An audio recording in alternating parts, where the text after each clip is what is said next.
Autorickshaw যদি বন্ধ না করতে পারেন, ক্ষমতা ছাড়িয়ে দেন।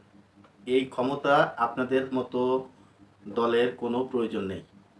মানুষের জীবন ব্যবস্থা যদি সুন্দর করতে হয়, দেশ যদি উন্নয়ন করতে হয়, দেশের যদি উন্নতি করতে হয়, এই অটোরিকশা বন্ধ করতে হবে। অটোরিকশা বন্ধ না করলে আপনারা ব্যর্থ। কারণ এর আগে অটোরিকশা ছিল, এত ছিল না। এত পরিমাণ অটোরিকশা হয়েছে এখন। আমার কাছে মনে হয় এই অন্তর্বর্তীকালীন সরকার আসার পর থেকে আর এই বিএনপি আসার পর থেকে এত পরিমাণ অটোরিকশা যে কোথায় ছিল মানে বলার বাইরে।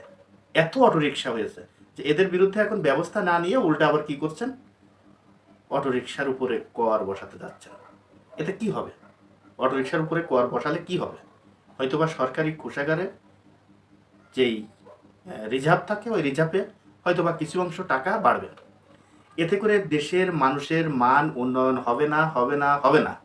আর এই অটোরিকশা যদি বন্ধ না করতে পারেন তাহলে আপনাদের এই দেশ চালানোর মতো কোনো কোনো ক্ষমতাই নাই আমি মনে করি। ভাল লাগে না এই কথাগুলো। আপনি এআই প্রযুক্তি ব্যবহার করেন, কোনো অসুবিধা নাই।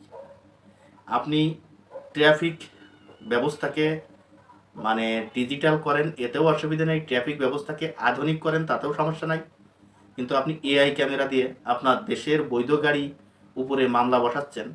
আর এই অবৈধ ব্যাটারি চালিত অটোরিকশা মানে যেমনি সেমনি ঢুকবে আর এই অটোরিকশার উপরে মামলা হবে না, এটা হতে পারে না। এই দেশে যদি অটোরিকশা বন্ধ না করা হয় তা কোনো প্রযুক্তি কাজে আসবে না, কেউ মানবেই না। কেন দিবে এই সমস্ত প্রযুক্তিকে বৈধতা কেন দিতে হবে?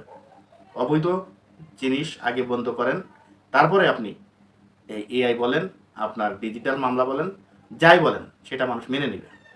জীবনে কোনো দিন দেখি নাই যে সমস্ত রোডে যানজট হতে, এখন অটোরিকশার জন্য সেদিক দিয়ে হাঁটাও চায় না। এই অটোরিকশাকে নির্মূল করা ছাড়া কোনোভাবেই এই রাজধানীটাকে উন্নয়ন করতে পারবেন না, যত চেষ্টাই করেন। কোনোভাবেই সম্ভব না। আপনি এসি বাস নামান, আপনি এআই ক্যামেরা লাগান, আপনি যত আধুনিকায়ন করতে চান না কেন, আপনার অটোরিকশা বন্ধ করতে হবে। অটোরিকশা বন্ধ না করলে এই রাজধানীকে কোনোভাবেই উন্নয়ন করতে পারবেন না। তাই দর্শক, ভিডিওটি যদি ভালো লাগে তাহলে আপনাদের কাছে অনুরোধ থাকবো, ভিডিওটি বেশি বেশি করে শেয়ার করবেন, লাইক করবেন এবং আপনাদের মতামত আপনারা কমেন্ট বক্সে জানিয়ে যাবেন। দর্শক, ভালো থাকবেন, সুস্থ থাকবেন।